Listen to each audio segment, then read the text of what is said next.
What's up, everybody? My name's Mike Sjogren, here with my co-host, Emmanuel Pani. We're part of a group of specialized real estate investors you've probably never heard of. We didn't start with deep pockets or wealthy families, and we don't rely on 401ks, mutual funds, or traditional real estate investing. In fact, many of us don't even own the properties that fund our freedom.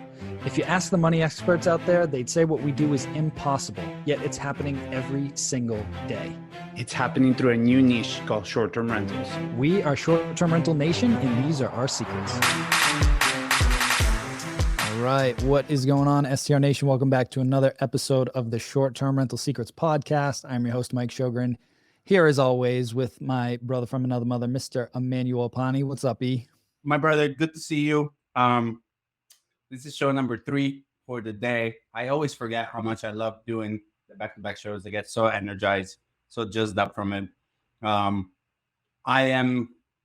Dude, it's so funny. Once you start asking the universe for things, how the universe kind of rewards you.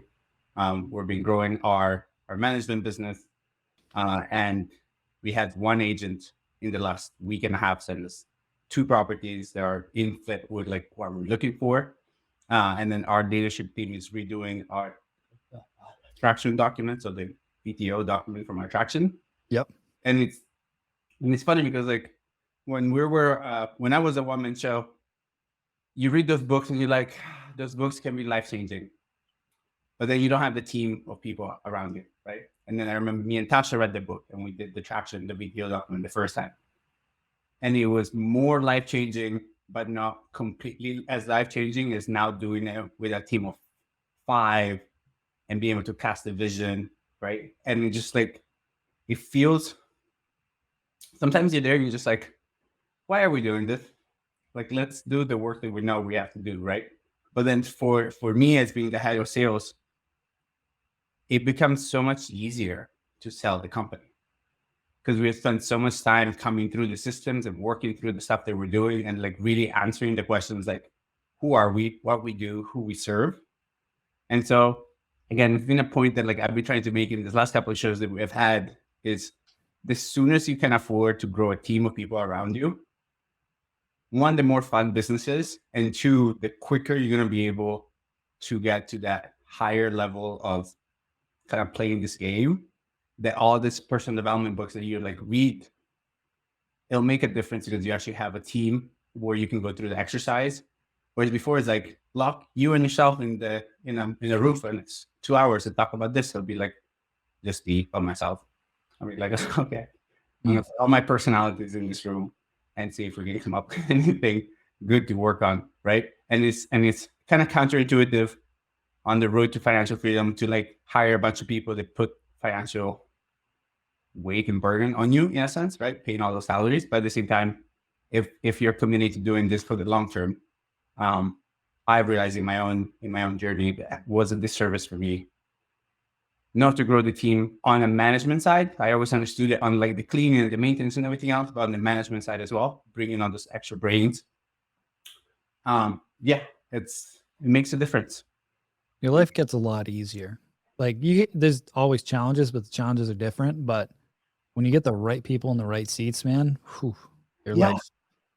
And you get to have more fun. That's the other thing that I realize is any time through the initial growing pains, then you get to a point that you're kind of starting doing maybe 3 days or 4 days out of the week. You're actually just doing what you love to do. Yeah. And then you realize that the whole day passes you and I don't feel stressed out today. I had an awesome day. The other day I went to look at 3 houses and met 3 different owners, signed up 2 of them. And I'm I can do this all day. I love this. This is energizing to me. It's exciting. It's fun. I can flow through the conversation. I can flow through it. I'm I just need to continue to grow so we can continue to do this over and over and more and more. If you want to see the design that we were talking about a couple episodes ago at Mike's new hotel, the girls just posted it on IG, on the On Design IG. There's a picture of this beautiful octopus, all colored. I was geeking out. I sent that out to a bunch of people, but it looks incredible. Dude, in person, it's wild with the black lights. It's crazy. Wow. It looks so cool. So anyways, sorry. That is my rant. It's all good, man. It's all good. I'm excited for today's episode because I've seen Andrew online for I feel like years. Like we've always been in similar groups, and then I remember meeting him and Megan at in Nashville. And that's why I recognized Megan's face, and I was like, I feel like I know her. And then it took me like 2 seconds because I was like so brain foggy. I'm like, okay, cool. No, like I know these people.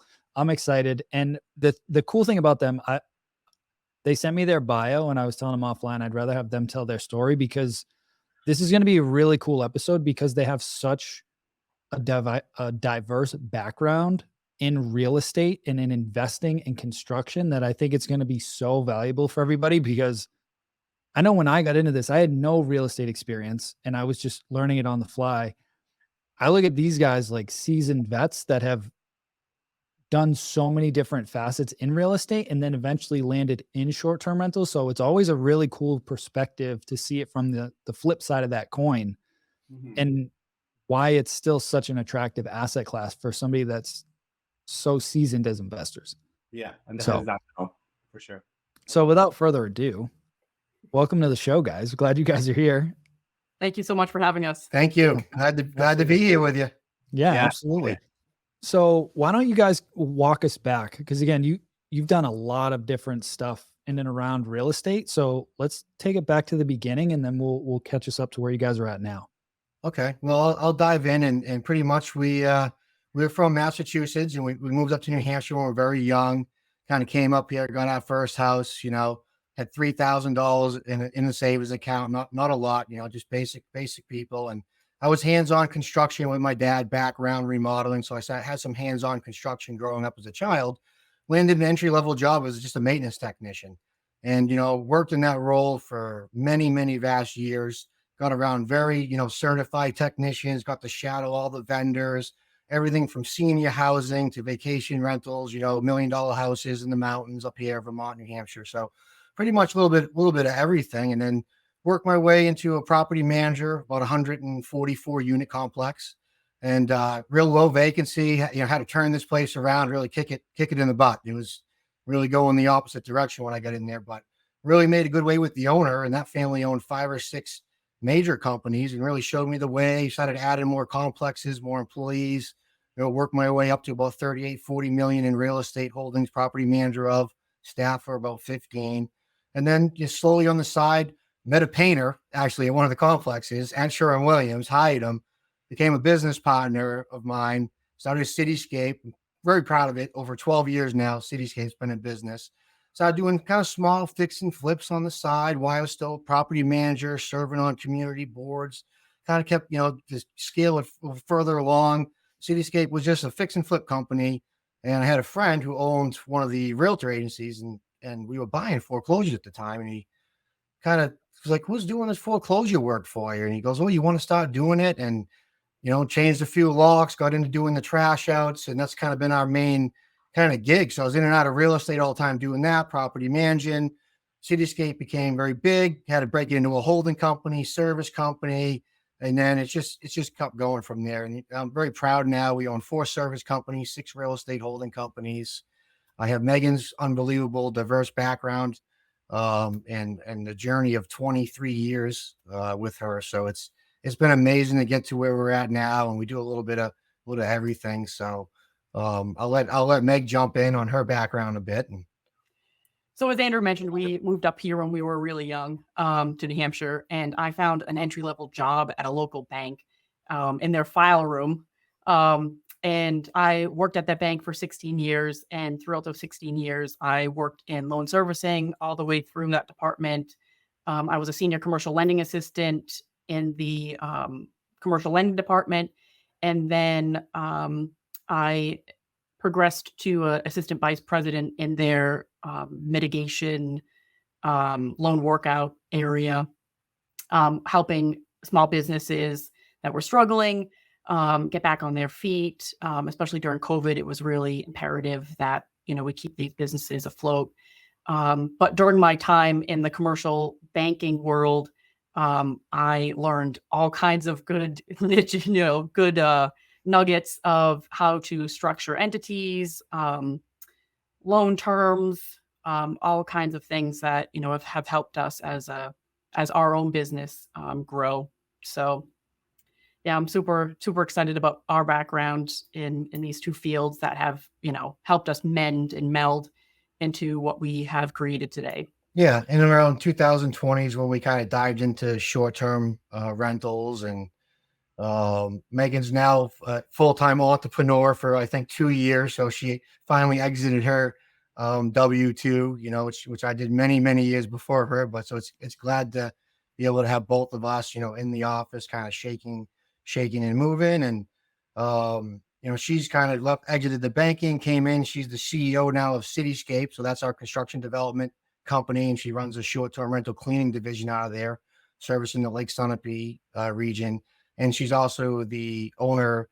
We kind of founded Pond Life Vacation Rentals together. It's really a simple trade name, just to dive in how it's kind of started. And we went from a trade name to, okay, it actually was a family slogan to a trade name, Pond Life, because we finally bought a place on the water. And we come from very basic beginnings, lower income family. So, it was a very big thing to see my wife and my nephew have their feet in the end of the dock in the water. So we called time after work, Pond Life. And so Megan is the proud 100% owner now of that entity. So she does run that 100% for our family, which is, done very well. And we're very niche. I mean, I think she's got 20 to 25 now repeat, guests for our portfolio, which is just amazing. We just had someone leave a note that said, they want to come back for their third time. So, we're fortunate to have her banking and all her skills too, and risk mitigation and all that. She's very organized, she analyzes things very well for us. So, which is good. Puts the brakes on me a bit because I have a lot of energy. So I can see the dynamic duo there. Yeah. Yes. Yeah. Sure. I love it. When you guys say real estate service companies, for people that don't know what that is, what does that mean?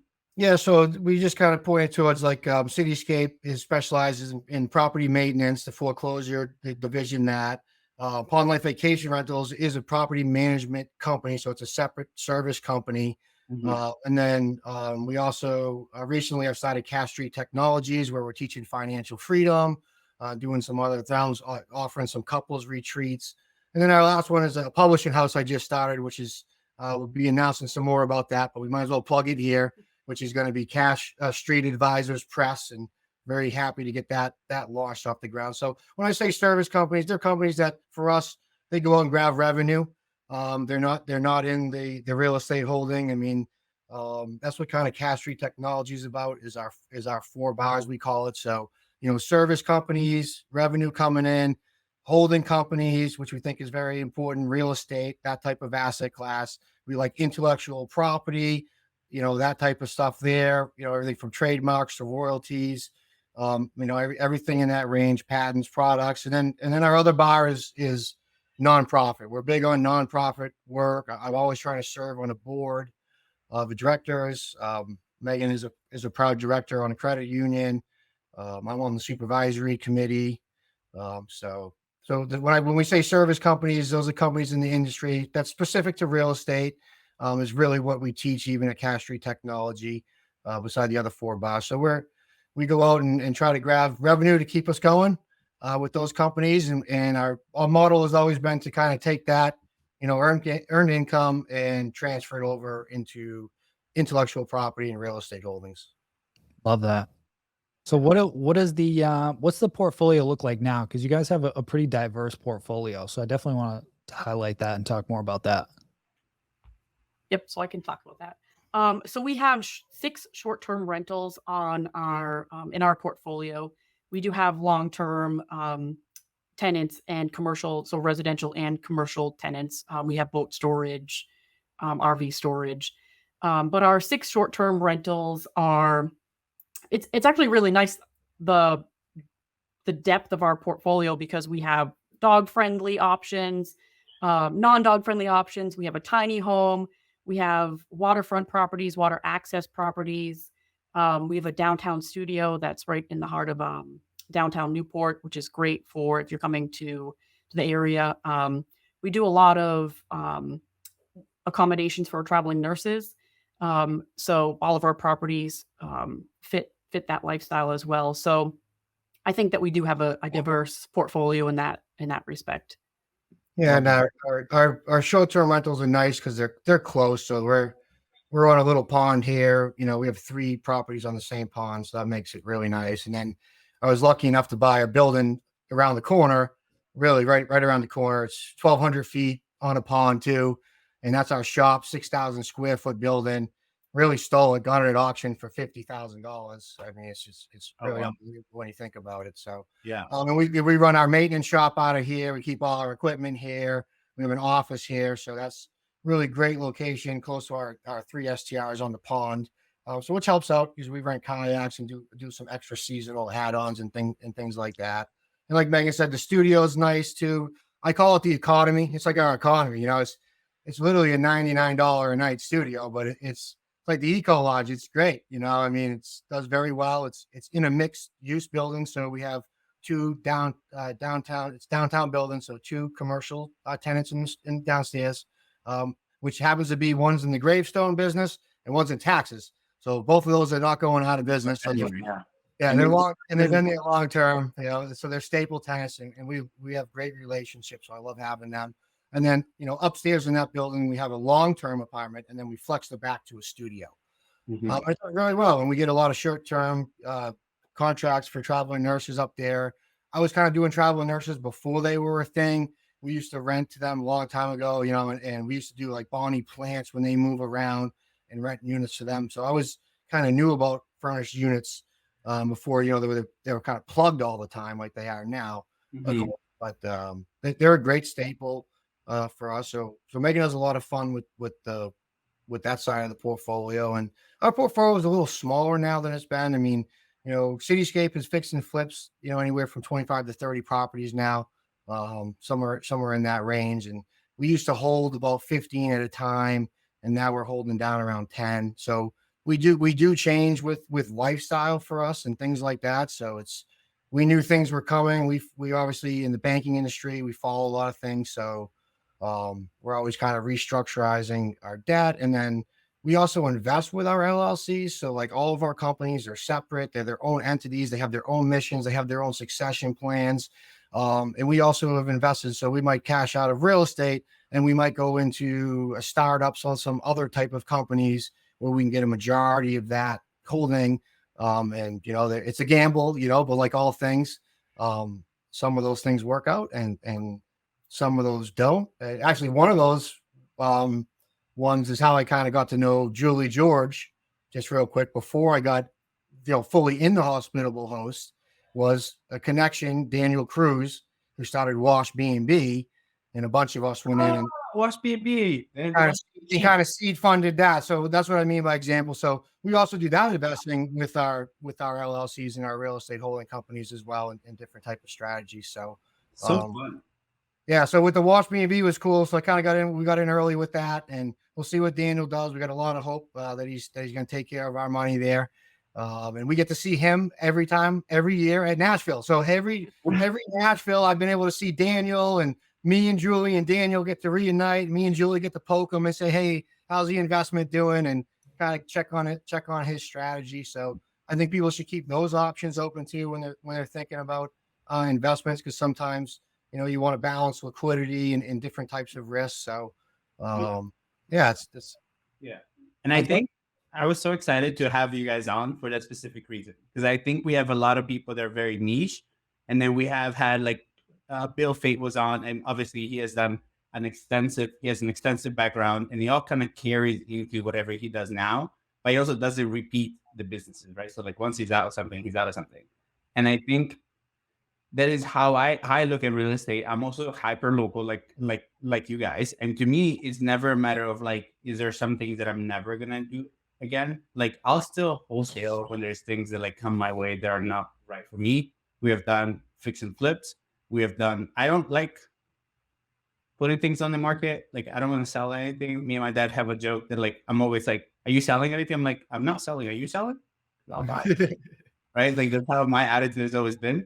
But it gives us so much. And then I also love, obviously, I see a lot of myself in your history with the maintenance, and like there is so much wealth in this industry, and I mean real estate in general.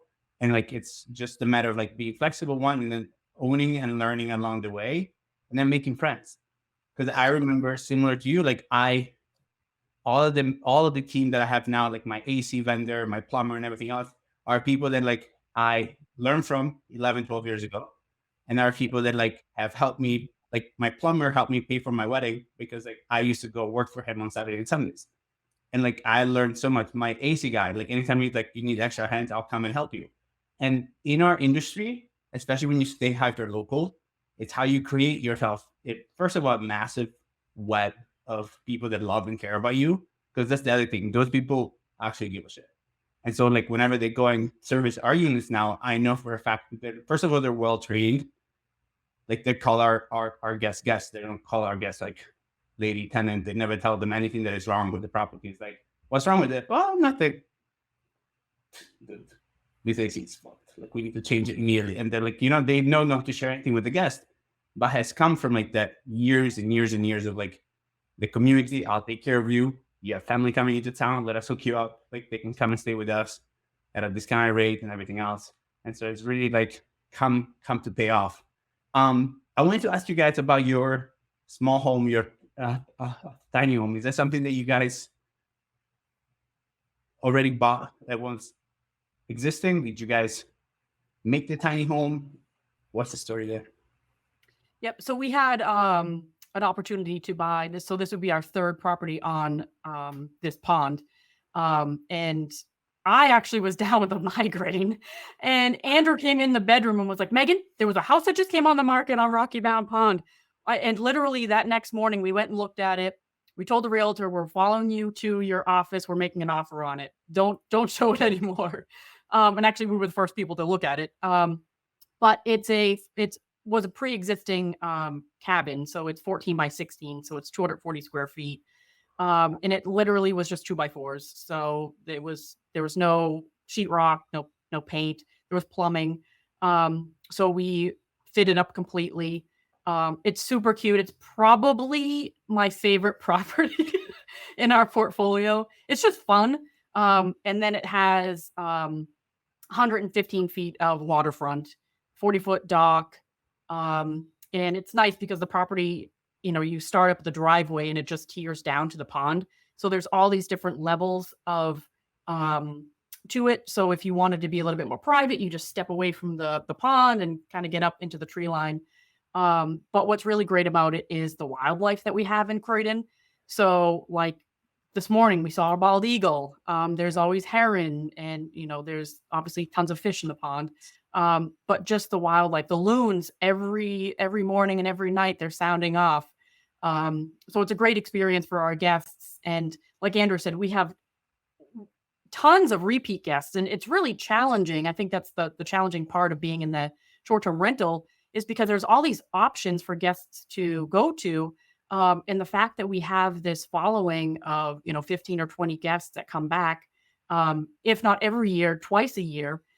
We had so we put this property online last year, and it did fantastic. So it's just basically July through September. And we have another repeat guest coming back up in a few weeks, for that. So yeah, we're super, super stoked about, the tiny movement in general. And she's so intrigued with it. She loves it. She's forgetting some of the best part. This property had a 200 amp service in. All the utilities were already She's excited about the concept, and you're like, no, but honestly, it's buildable, and the infrastructure is unreal. And so she's missing the best part. It had a brand new 2-bedroom septic, already state approved, conduit already in 200 amp service, and he had it already planned for 2 tiny homes. So she's missing. So we're in the process of going to be finishing the second one right above the first one. So this will have 2 tiny homes, 115 feet of frontage, kind of a really unique property. So for us, we've got real creative too. So we'll put this listing on as 2 separate, and then when it's finished, we'll put it on as 1, so you can rent them both together. Yeah. So, it also creates 3 listings for us out there. And we have 2 properties on the other side of the pond right next to each other. We've done the same thing. We didn't do it right at first. We went a whole year of like, oh, wow, what are we doing? We have we can open it up and do 12 guests, and do 2 cabins together, because we were only really going for each one separate. So now we have 3 listings just with those 2. And then when these are done, we'll have 3. So we'll have 6, be able to have 6 listings kind of out there as well. Hitting all those multiple advertisers, like Megan said. But I'm excited about the tiny home because it had great, septic infrastructure, underground utilities run already in the buildings. The site work was pretty much already done. And just, the guy who owned it before owned a plumbing company, and he was, he did well for himself. So he didn't, waste any money when he originally built the tiny home down by the water and putting in the infrastructure. So it was like she said, the realtor was like, you guys don't want to go home and think about it or wait a day. And we were like, no, we want to follow you back now and, give you a deposit. And at that time, I think we already had four properties in Croydon. So it was kind of a, no brainer for us to make a move on that. So, yeah. But it's weird that being hyper local and the previous life experiences kind of come into play. Yeah. I think local's good too. You Yeah. know, like you said, like we try to, like Megan does a good job with the local focus, like all the wildlife photos in our properties. And we've learned some of the stuff from you guys too, and being part of all these groups and following everybody that's just leaders in this industry. And we have a very special lady who actually goes out in the woods in Croydon, and she takes all these unbelievable photos. And I found her through buying a picture at the general store. Come to find out, now she does all these custom big eagles and whatever we need. So when you come into the properties, the wildlife that you're going to see here in New Hampshire is in there. They're on the placemats. Megan's done a good job with that too. And then she follows up, and it's one of our little secrets. And I think it's something people should do is you should follow up with your guests, follow up with some letter or some type of communication. And maybe just not be always electronic. So maybe something that has that extra personal touch that was like, wow, they actually wrote me something, or, that little extra, I think that is, kind of a nugget I'm throwing out there, is kind of something that Megan does, which is what really leads to those repeat guests coming back for us. So I love that. One thing I wanted to shift a little bit to now, since you have this diverse portfolio and the different companies, what does your team look like to run the business? So it sounds like Megan's running point on a lot of the STR stuff, but what does the rest of the team look like now? Well, she's running point on pretty much everything now since she left her job. She's like my chief of staff, and I keep creating things. And I have to be careful because I do have to get approval for our team. Is like CPA, financial guy, massive legal, and multiple different ways of that. Our family's always been involved. So for the construction company, I always had my dad's around in the beginning, and then I had my nephews, on par for that stuff. But, the construction company has been around for 12 years. So that's gone to like really subcontractor and vendor base, which has been very, very great for me. It was a little bit of a transition at first, not to keep bidding jobs and landing huge construction jobs, but it was, finding service staff in the service industry is definitely tougher. So, and I have a lot of people in business that have hit that. So we're a smaller base team. We're really still hands-on. And although we have a very good support team, Megan has some cleaners that come in and help her on some levels, So overall though, we're a lot of it. We don't rely on a big tech stack. Even though I can't speak too much to that in the short term or the automated messaging. But for me, it's the construction company and Cityscape morphed into mainly like I don't work for the general public, so that's a lot easier for us. We work for just financial institutions, banks, and I've been doing it so long. The systems are there with the vendors, and I have a very reliable nephew named James that's still around that helps me out. So I can rely on him, and he's been part of the family business for many years. And he's also a partner in some of our real estate. So almost what he was speaking to earlier of my nephew's been around so many vendors, HVAC, this, I could be in Florida at our place and the furnace is out and he can troubleshoot these things. And, so we have that type of support team and really good local vendors is kind of how I bid. So I went with a big subcontracting base, but we are at a point where Megan is exploring, options of either having to face, hiring someone in-house or looking at the VA options and the other options that a lot of our friends and other people are leaning on. So we did have about 15 employees at one time, just to kind of dial back. And, we've worked, out of that kind of model.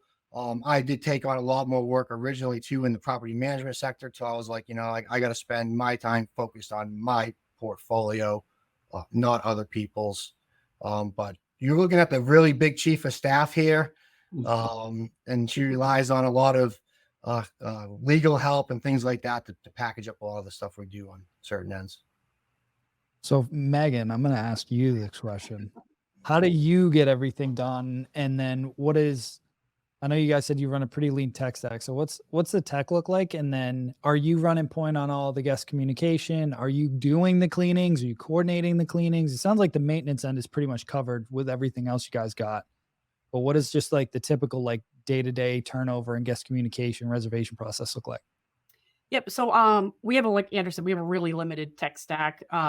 So I do have a lot of the messages automated that go back and forth with guests. But I will run the guest services aspect of that.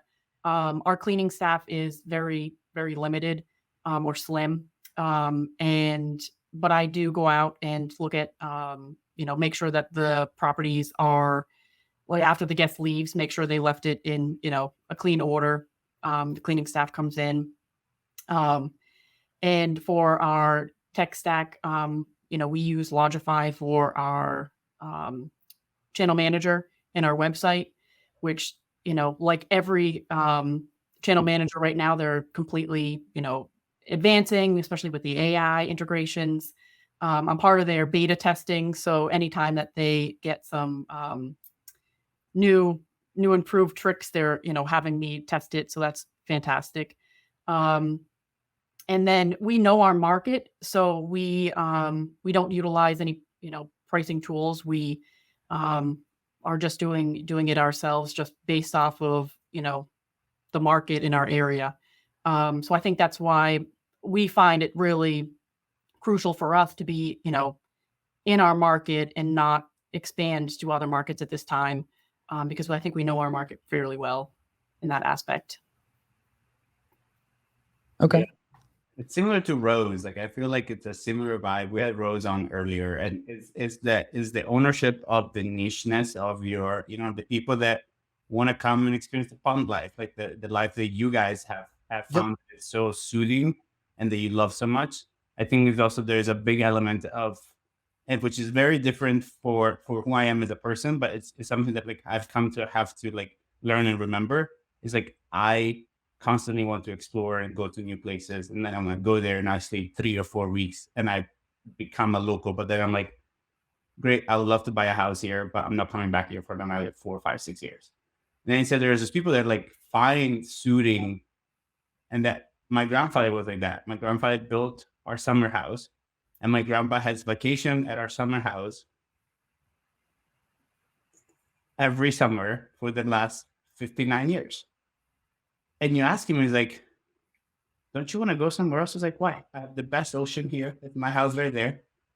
And so there is an element of like, especially like in the woods or at the lakes or at the pond, that people are like, I love this. And like my dream is to just go there, go down to the dock with my little boat and go fishing. I know my people. I know Megan. She's going to take care of me. Everything is great. And so there's an element of like choosing your avatar. And it sounds like you guys have really like narrowed down your avatar. Again, similar to Rose, to like who you guys are as people and who you're going to serve as people and what you would love. And all of a sudden you're like, dude, this is doing great. And you're like, yeah, because we're serving people like us. And like, that's how it's been. I would love to pivot us to Hospitable Host, because you guys you were a member of the first book. So it's been quite an evolution. I would love for you guys to share how you got into it and what have been some of the greatest things that have come from it for you guys in terms of like the group, the network, the learning. Yeah. So, I mean, I'll dive in because Hospitable Host kind of really started with me. Really, you have to dial all the way back to kind of Clubhouse. So 2019-ish, like all of us, we have ups and downs and all kinds of things. So for me, I kind of mentioned earlier, foreclosure industry, moratoriums came in place 2019. Well, I watched one company. That's a good example of why you need to be diversified. Is, I watched one company lose, two to 300,000 in income. So, I started kind of plucking around and looked at some of them and said, hey, we have some of these properties we're renting long term on the water, and some other things kind of happened that we needed to increase our income in places. So it really started with me kind of searching around. Daniel Cruz, Wash B&B, got Daniel invited me on the Clubhouse, and pretty much going every Sunday to kind of listen to Julie's room. Actually, I came on and talked one time, and Mike was like, I think you're from like the South Shore of Massachusetts, because you could tell by my accent. This was years ago, and so it kind of went from listening on Sundays, because like anything, I'm a big audiobook guy, self-improvement, and was just like absorbing it. And of course, she's looking at me, what are you doing? It's 7 o'clock at night, Sunday, and this stuff is running in the background. Because when I find something, I get obsessed about it, and I stay on that until I can get all of it. And this is free. This is free information. These are on people doing short-term stuff. They're in that market more than I've kind of been. And I listened every Sunday constantly. Got to speak a couple of times. Had the pleasure, and then I got an invite from Jody Sterling, and for me, it was great. It was actually at a time in my life where I got faced with a rear end collision, which I'm a construction guy, so I'm physical still. I like doing my remodeling and my stuff. So I had a rear end collision hit me, which kind of took me out physically for a little bit, on top of moratoriums in place, slowing down my construction company. So it was really a pivot at a time. And then, of course, the book was a huge blessing. I mean, it was a total yes from me, and an unbelievable life-changing experience to be part of this group and continue to grow it, like right from, watching Nashville, and you guys start the STR Wealth Conference, and watch all these other things that have really sprung from Clubhouse in this group. For me, it's unbelievable to really watch it unfold. So I'm super proud to be in hospitable host. I got chapter 25 for people listening that don't know. That is Megan's birthday. It wasn't planned, but to get that landed was just another blessing, to come through. So it was a really dot connector for me, and it's really expanded our mindset, in short-term rentals, which has been great. Megan really loves doing it. We rent everything from paddle boards, kayaks, floating mats, all this extra stuff that you get to give people life. For us, we don't come from much, so we know what it's like to save up for that family vacation and work super hard. So, we want to give 100%, even if not 120. Anything I like to do, I stay really committed to. So it's an unbelievable feeling for us to be able to give people, a place that they have an immersed experience with their family, creating lifelong memories. So and to watch her, run it now and be entrepreneurial, is an amazing thing. So Clubhouse and hospitable host has really led to conferences, more expanded collaborative things that I'm working on. And I've got to meet some great people, both in Mike's mastermind and in Bill's, that I'm friends with, outside of that. So it's amazing for us. It's really hard. It's a really hard thing sometimes to fully put into words. I love that. Well, really enjoyed this conversation. Thank you guys for coming on here. This was amazing. Before we get into the last question, where can the listeners learn more about you guys and connect with you guys? Okay, well, I am on Facebook, so you can go there. I got a Linktree account, but you can find us at caststreettech.com. is really going to be the best place to kind of get, everything we have there going for us. You can't find her. She's not on Facebook, unfortunately. But her plug is Pond Life Rentals. Yeah, pondliferentals.com. And we're offering some couples health and wealth retreats coming up. So we're happy if anybody, feels like-minded and wants to join us. They're going to be unbelievable events. The one in the fall happens to be on our 23rd year anniversary week. So we'd love people to come spend time with us. Yeah, that's awesome. Yeah. Love it. Well, the last question we ask all of our guests is, what is your number one secret to success with short-term rentals? With short-term rentals, I think it's professionalism. Kind of going back to Hospitable Host, that book is advocacy for the short-term rental industry. which is imperative right now because you see a lot of the towns putting restrictions and bans on the short-term rental operators.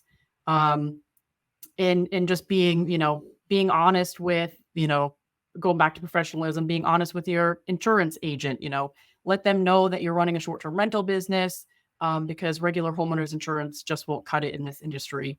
Don't rely on Airbnbs, air coverage. But yeah, definitely be professional. There's a lot of hosts that are, giving our short-term rental industry a bad rap, and we need to make sure we turn that around. Love it. Love it. My advice is to have someone that could run guest services, extremely well. And my top tip is cleaning. It's, 5-star cleaning, I think is really imperative if you're in the short-term rental industry. I think most of us know it's, cleaners are make or break it, and take good care of your cleaner. Love it. Love it. Well, thank you guys again for coming on the show. Had a lot of fun. Looking forward to seeing all your growth and success. And for the listeners out there, hope you guys enjoyed this episode, and we'll talk to you guys next week. Take care, everybody. Thank you so much. Hey, STR Nation, if you enjoyed this episode, please make sure to hit that subscribe button and leave us a review. And in the comments, let us know what topics you want us to cover on upcoming episodes, and we'll make sure to get that in the books for you. And if you really want to learn how to launch, automate, and scale your short-term rental business, if you want to go deeper, then check out our free masterclass at strsecrets.com.